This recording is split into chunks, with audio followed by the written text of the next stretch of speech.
교회 여러분, 오늘 우리가 같이 읽은 성경에는 위로라는 단어가 많이 나옵니다.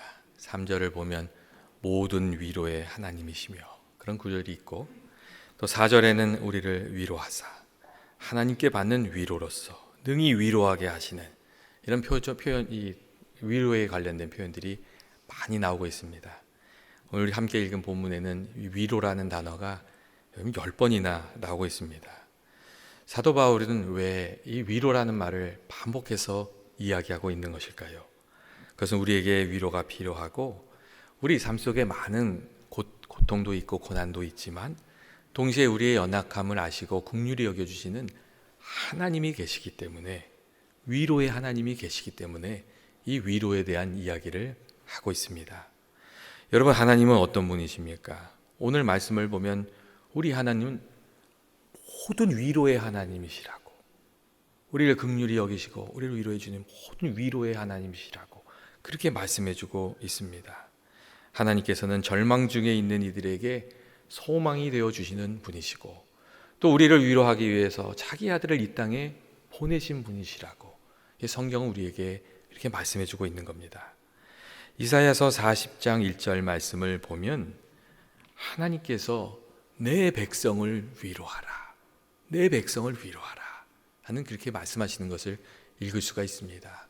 여러분, 하나님께서 무엇을 살피고 계셨다는 겁니까? 자기 백성의 고난과 역경을, 그 안타까운 상황을 하나님께서 살피시고 계시다는 겁니다. 그리고 그들을 해주라고, 그들을 위로하라고 그렇게 말씀하고 계셨습니다. 생각해보면 모든 사람이 여러분 다 위로가 필요하지 않습니까? 사람은 위로하고 여러분 격려를 받아야 살 수가 있습니다. 여러분, 신앙이 좋고 성품이 좋은 분들도 여러분 위로가 필요합니다. 사람들 중에는 저렇게 신앙도 좋고 성품도 좋으신 분은 딱히 격려나 위로가 필요 없겠지, 여러분 그렇게 생각하실 수도 있어요. 근데 여러분, 그렇지가 않습니다. 신앙이 좋은 이들도, 믿음이 훌륭한 사람들도 다 위로가 필요합니다. 고난이 우리 삶 속에 찾아오고 자기 자신에게 낙심하고 좌절하게 될 때, 그럴 때 다 위로와 격려가 필요하고, 위로와 격려가 있어야 또 살아낼 수가 있습니다. 이사야서 66장 13절 말씀을 보면, 그래서 하나님께서 또 그런 얘기도 하세요. 어미가 그 자녀를 위로함과 같이 내가 너희를 위로할 것인즉 너희가 예루살렘에서 위로를 받을 것이다. 근데 그런 말씀도 하세요. 우리 인생의 가장 귀한 위로자가 누구십니까? 사실 어머니가 아니십니까? 그래서 사람들이 어려운 일들 찾아오고 힘든 일 찾아오면 어머니 생각을 많이 합니다. 어머니가 끝까지 자녀를 사랑하고 품어주고 아껴주고 격려해주고, 그래서 그런 것이죠. 그런데 하나님께서 이 어미가 자식을 위로함 같이 내가 너희를 위로할 것이다, 그렇게 말씀하셨습니다. 하나님을 두려워하지 말고 어려운 일이 있으면 하나님께 나와서 위로를 받으라고, 주님의 위로를 찾으라고 이제 그렇게 말씀하셨던 겁니다. 특별히 너희가 예루살렘에서 위로를 받을 것이다, 그렇게 말씀하셨어요. 예루살렘에서 위로를 받는다는 것은 하나님의 성전에서 위로를 찾게 될 것이라는 말씀이에요. 하나님의 집에 나와서 기도하면서 하나님의 도우심을 구하면 하나님께서 만나주시고 위로를 주실 것이라고 그렇게 말씀하신 겁니다. 여러분, 말로 표현할 수 없는 어려움이 있을 때 여러분 어디로 가시려고 합니까? 누구를 만나서 위로를 얻으려고 하십니까? 예수 믿는 이들은, 이 신앙의 사람들은 세상 사람들과 같이 하는 것이 아니라 하나님께 나와서, 성전에 나와서 기도하고 하나님을 위로를 구하면서 살아야 되는 줄로 믿습니다. 여러분, 위로는 어떤 것입니까? 이 영어로 위로한다는 말을 comfort라고 그러잖아요. 여기 come이란 단어와 fault란 단어가 붙었죠. 이 come이란 단어는 with, 그러니까 함께 한다는 뜻이고, 이 fault라는 단어는 성체나 보루나 요새라는 의미가 있어요. 이 두 가지 단어가 합쳐져서 어떤 뜻을 가지게 되냐면 함께함으로 힘을 얻는다, 함께함으로 견고히 서는 것이다, 그런 뜻을 가지게 됩니다. 위로가 어떤 것이냐면 함께함으로 힘을 얻게 되는 것을 말한다는 거예요. 그래서인지 하나님의 위로를 보면 거기에 하나님의 함께 하심이 있어요. 하나님께서 우리를 위로하기 위해서 예수님을 보내시고 예수님께서 우리와 함께 해주셨어요. 그리고 또 성령님을 보내주셔서 성령님이 우리와 함께 하시면서 우리를 위로해 주시는 거예요. 고난 중에 우리를 버리신 것이 아니라 하나님께서 함께 해주시고 또 하나님께서 우리를 위해서 일하고 계시는 것을 깨우쳐 주셔서 그 은혜 가운데 함께 하신 가운데 우리 힘을 얻게 하시는 것, 그게 하나님의 위로예요. 우리 교회에도 이제 석 달에 한 번씩 오는 책, 그 오늘의 양식이라는 책이 있지 않습니까? 거기 편집자로 오랫동안 글을 쓰시고 계시는 그 데니스 디한이라는 목사님이 계세요. 근데 이분에게 17살 난 막내딸이 있었는데 갑작스러운 사고로, 교통사고로 목숨을 잃고 말았어요. 너무나도 이 비극적인 사건을 경험한 이후에 마음에 큰 충격을 받았어요. 목사님에게 이 딸이 너무 귀한 딸이었거든요. 너무 이쁘고 또 사람들한테 친절하고 믿음 생활도 잘하고 너무 귀한 딸이었는데 갑자기 세상을 떠난 거예요. 그래서 목사님이 너무 상처를 받아서 아무 일도 하지 못하게 되셨어요. 뭐 글도 쓰지 못하고 목회도 못하고 이렇게 되신 거예요. 그런데 어느 날 목사님이 조용히 기도하면서 하나님을 이렇게 바라보면서 있는데 하나님이 그 목사님께 찾아와 주신 거예요. 주님을 생각하면서 이렇게 바라보고 있는데 갑자기 내 딸이 사라진 것이 아니라 하나님과 함께 있는 것이구나. 하나님과 함께 안식하고 있는 거구나. 그런 생각이 들면서 하나님께서 위로를 물밀듯이 이렇게 경험하게 해주셨어요. 그리고 그때 그 목사님께서 데니스 디안 목사님이 마음의 평안을 다시 회복하고 무너졌던 삶의 자리에서 일어나게 되셨어요. 그리고 그때 이런 얘기를 하셨습니다. 그날 위로의 하나님이 나를 찾아오셨다고. 나의 눈물의 계곡, 슬픔과 고통의 계곡을 지나고 있을 때 위로의 하나님이 나와 함께 하셨고 나를 붙잡아 주셨다고 그런 이야기를 했어요. 여러분, 우리가 정말 힘들고 지칠 때 하나님 앞에 나가서 주의 도우심을 구하면 주님께서 우리들을 만나 주시고 우리들의 마음을 붙들어 주시고 위로도 주시고 힘도 주시는 줄로 믿습니다. 여러분, 사도 바울도 그런 위로를 경험하면서 살지 않았습니까? 사실 복음을 전하는 동안 사도 바울이 참 어려움을 많이 겪었습니다. 우리가 아는 바처럼 감옥에도 갇히고 매도 맞고 돌도 맞고 그리고 어떤 경우는 풍랑도 겪고 오늘 말씀을 보면은 죽기까지 아주 어려운 상황에도 처했던 것을 알 수가 있어요. 오늘 말씀을 보면 그런 말씀도 있잖아요. 우리가 아시아에서 당한 환난을 너희가 모르기를 원치 않는다. 그러면서 힘에 겹도록 심한 고난을 당하여 살 소망이 끊어지고 사형 선고를 받은 것 같은 마음이었다고 그렇게 이야기하는 것을 알 수가 있습니다. 그런데 참 놀랍게도 그 많은 일들을 겪으면서도 사도 바울이 그 고난에 꺾이지를 않는 거예요. 사도 바울이 어떻게 그 고난에 꺾이지 않고 힘을 내서 살아갈 수 있었겠어요? 그가 고난 중에도 낙심하지 않고 소망을 가졌던 것은 함께 해주시는 하나님이 계셨기 때문이었던 거죠. 하나님이 나와 함께 해주시는 것을 마음으로 믿고 느끼고 또 주님이 일하시는 것을 보고 그렇기 때문에 그 많은 고난 중에서도 꺾이지 않을 수 있었습니다. 그리고 로마서 8장 35절과 37절 말씀을 보면 사도 바울이 귀한 간증을 합니다. 누가 우리를 그리스도의 사랑에서 끊으리요? 환난이나 공고나 박해나 기근이나 적신이냐? 그러나 이 모든 일에 우리를 사랑하시는 이로 말미암아 우리가 넉넉히 이기느니라. 사도 바울이 그렇게 얘기했어요. 고난의 때에 찾아와 주시는 하나님, 눈물의 기도를 살펴주시는 하나님, 앞이 보이지 않는 깜깜한 그 순간에 나와 함께 해주시고 내 길을 열어주셨던 하나님, 그 하나님을 만나고 그런 얘기를 한 거예요. 이 모든 일에 우리를 사랑하시는 이로 말미암아 우리가 넉넉히 이기면서 살아가는 것이라고 사도 바울이 그렇게 이야기해 주었습니다. 여러분, 인생을 살다 보면 사도 바울이 말하는 것처럼 정말 힘에 겹도록 어려운 고난의 순간도 있고 또 사형 선고를 받은 것 같은 그런 마음이 되는 순간도 있고 여러분, 그렇지 않습니까? 하지만 그럼에도 불구하고 여러분, 성도들은, 믿는 사람들은 우리를 사랑하시는 긍휼력이신 하나님이 계시고, 또 하나님을 단단히 붙들고 살아가면 하나님 우리를 단단히 붙들어 주신다는 것을 우리가 믿고 살아가야 하는 줄로 믿습니다. 소망이, 하나님이 우리들의 소망이 되시기 때문에 여러분, 그렇습니다. 그리고 또 하나님께서 고난 중에 있는 이들을 어떻게 위로하십니까? 하나님의 사람들을 보내셔서 위로하시고 그 고난의 시간을 이겨내도록 그렇게 도우십니다. 성경을 보면 하나님께서 하나님의 사람을 이렇게 보내주셔서 함께 고난을 이기게 하시는 그런 것들을 많이 알 수가 있어요. 고난의 상황을 없애주시는 것이 아니에요. 함께 하는 사람들을 보내주셔서 그 고난의 그 터널 같은 시간을 잘 이겨내도록 하나님 그렇게 도와주세요. 사도 바울이 감옥에 갇혔을 때 에바브라를 보내주시고 마가를 보내주셔서 그 감옥 생활을 잘 이겨낼 수 있도록 하셨어요. 에베소에서 고난당하다 죄 없이 매를 맞을 때는 또 함께 매를 맞는 사람이 있었어요. 아리스타고 이런 사람들이 같이 그 매를 맞으면서 그 고통을 함께하는 이들이 있었어요. 육체의 가시 때문에 고난을 당하니까 하나님께서 육체의 가시를 없애주시진 않으셨지만 의사 누가를 보내주셨어요.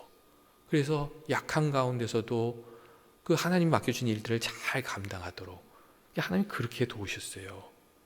사도 바울을 괴롭히는 문제가 없어지면 좋을 것 같은데 하나님 그렇게 하지 않으시고 함께하는 사람들을 보내주셔서 위로도 얻게 하시고 격려도 받게 하시고 맡은 바 일을 잘 감당하실 수 있도록 그렇게 도와주셨어요. 하나님이 또 보내시는 사람들을 통해 우리에게 주시는 위로가 우리들의 삶 속에 있는 거예요. 여러분, 고난이 사라지는 것은 아니에요. 하지만 우리가 하나님을 붙들고 살아가면 하나님이 우리와 함께 해주시고 또 하나님께서 이렇게 보내주시는 귀한 믿음의 사람들, 믿음의 손길들을 우리가 만나면서 살아가게 되는 줄로 믿습니다.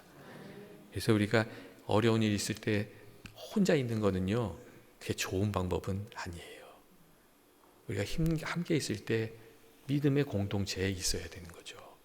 믿음의 사람들과 함께 해야 되는 거예요. 그리고 고난 중에 위로를 경험하게 되면 여러분, 우리가 다른 사람 위로할 수 있는 그런 힘을, 능력을 가지게 됩니다. 오늘 말씀 4절 말씀을 보면 하나님께서 우리의 모든 환난 중에서 우리를 위로하사 우리로 하여금 하나님께 받은 위로로서 모든 환난 중에 있는 자들을 능히 위로하게 하신다. 그렇게 말씀하신 것을 알 수가 있어요. 고난을 당할 때에 그 고난의 시간은 아픈 것이죠. 힘든 거예요. 하지만 우리가 믿음으로 그 고난을 잘 이겨내고 나면 오늘 말씀처럼 고난 당하는 이들을 위로할 수 있는 사람이 되는 것이라고 그렇게 말씀해주고 있습니다. 고난은 반가운 것이 아니지만 고난을 통해서 우리에게 깨우쳐 주시는 것이 있고 주시는 능력이 있고 또 그것을 통해서 하나님이 또 우리를 사용하시는 거예요. 그래서 고난을 아는 이들이 사실 위로할 수가 있습니다. 고난을 알지 못하면 위로하고 싶어도 위로를 잘 못하는 것 같아요. 그래서 때때로 사람들이 위로하러 왔다가 상처만 주는 경우도 있잖아요. 여러분, 왜 그렇겠어요? 이 아픔을 모르기 때문에 그런 거예요. 그리고 고난 중에 있는 이의 마음을 잘 헤아리려고 하지 않기 때문이고, 이 상대방의 마음이나 형편은 생각지 않고 자꾸 답을 주려고 해서 그렇습니다. 근데 이 답이 주는 게 이게 도움이 아니라 상처가 주는 때가 많이 있어요. 답을 몰라서 못하는 게 아니라 힘이 없어서 못하는 경우도 많이 있기 때문에 그렇습니다.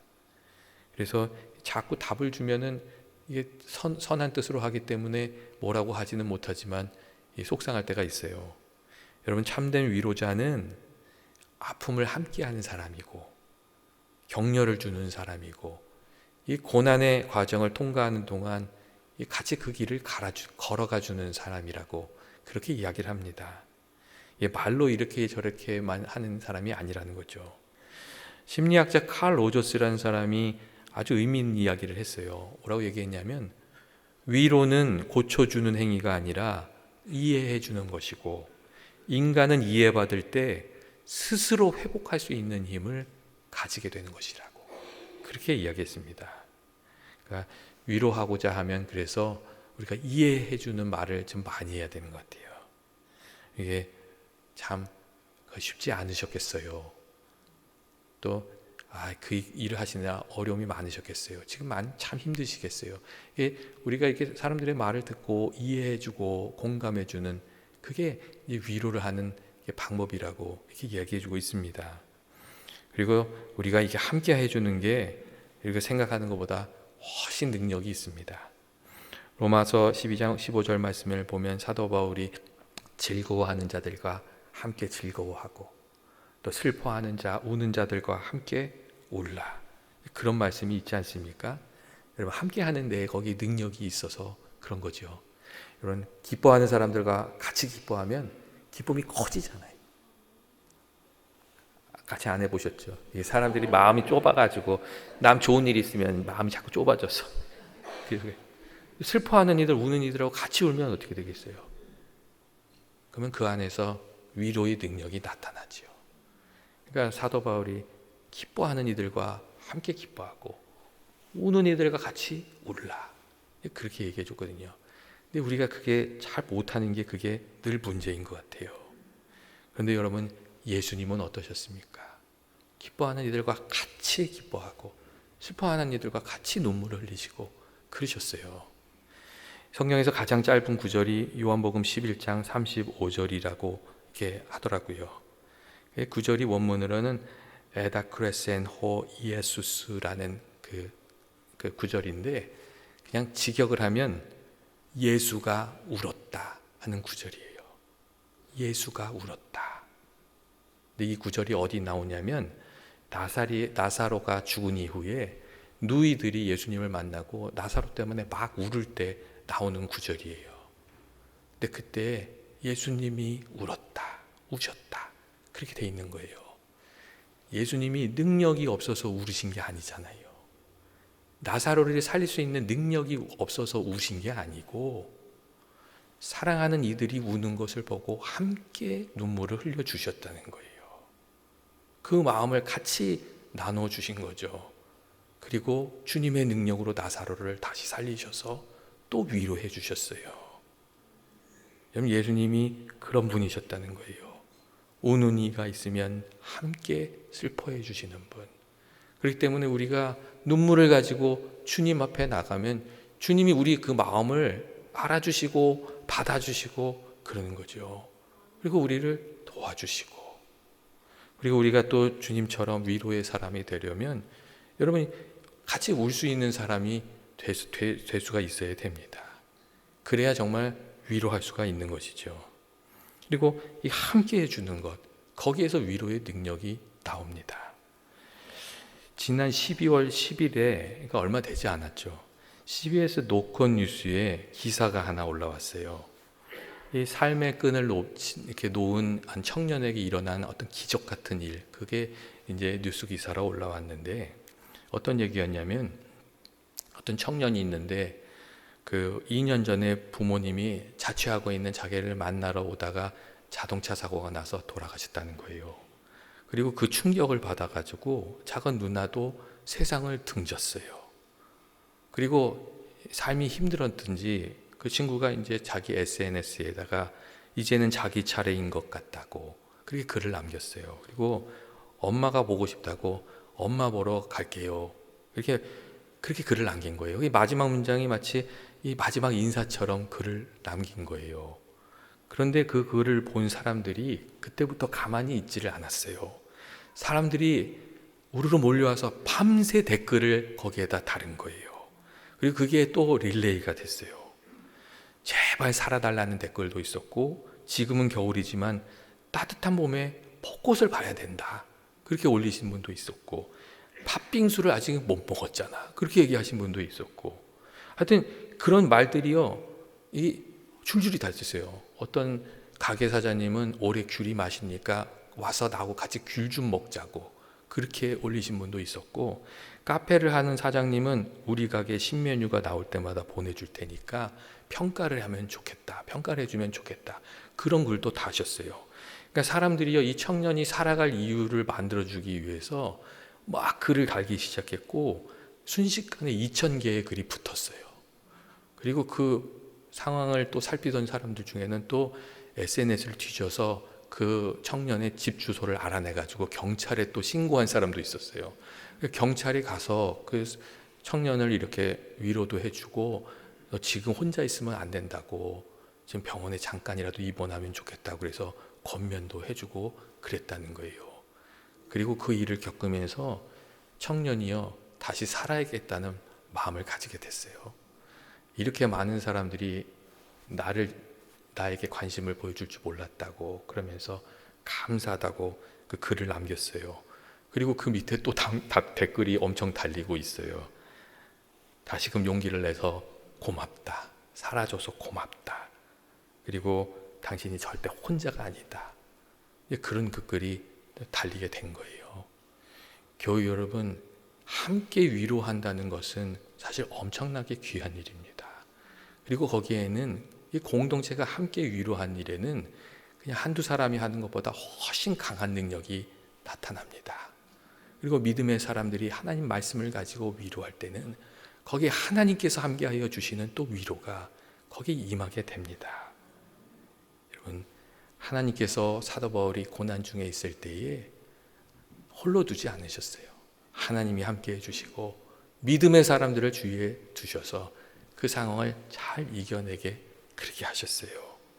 그리고 우리들에게도 서로 위로하라는 그 말로, 하나님의 위로로 위로하라는 그 말로 서로를 세워주면서 지켜주면서 살아가라고 그렇게 말씀하고 계시는 겁니다.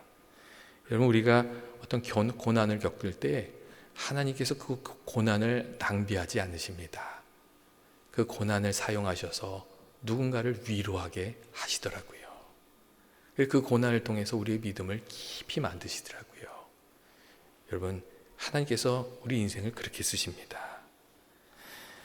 우리가 이렇게 대림절 기간을 보내고 있는데 우리가 누구에게 하나님을 위로를 전하며 또 어떤 위로를 나누면서 여러분 살아가면 좋겠습니까? 예수님께서 우리를 찾아와 주신 것처럼 우리도 주변에 좀 속상해하고 있는 사람들이 있으면 좀 살펴보고 찾아가서 위로하게 되기를 원합니다.